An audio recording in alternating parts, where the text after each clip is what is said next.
that you can understand. According to what's written in the book by your father and your sister, the day that you left the Warsaw Ghetto and went into hiding with your mother, in 4 days from now, that's 70 years since you did that. It was April 11th, I understand, right?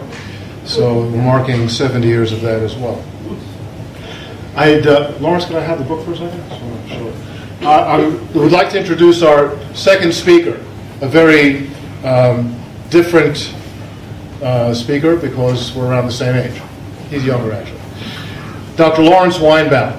Laurence is the director, he works for the World Jewish Congress, and he's the director of their Jerusalem-based Institute for Research and Policy and the Israel Council on Foreign Relations.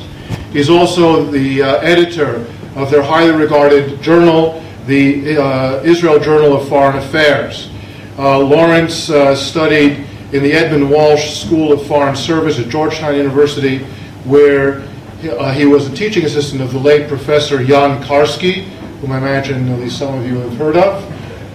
Famous person, is also one of the Chassidim Olam, a very courageous man.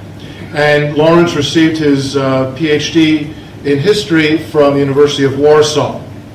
Laurence is an expert on East Central European history and the history of Polish Jewry, and among his many publications, I won't go into the whole list because that will end the evening right there, it's too long, is his most recent book, which I'm holding here, and those of you who read Polish, you read Polish? Yeah. So you can read the book.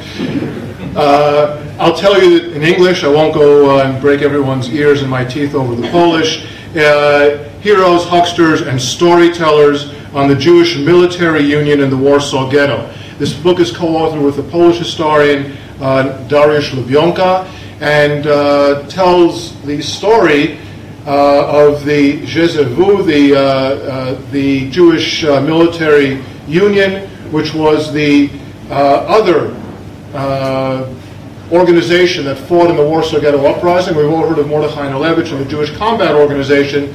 This was the other organization that fought. There was some coordination between them, but they were two organizations. It was led by revisionist Zionists, although not all the members were, and far less is known about this organization and their relations with the Polish underground groups and so on than the Jewish Combat Organization. Far less is known for a variety of reasons, one of which is that none of them survived. But I'll leave the rest of that to Laurence.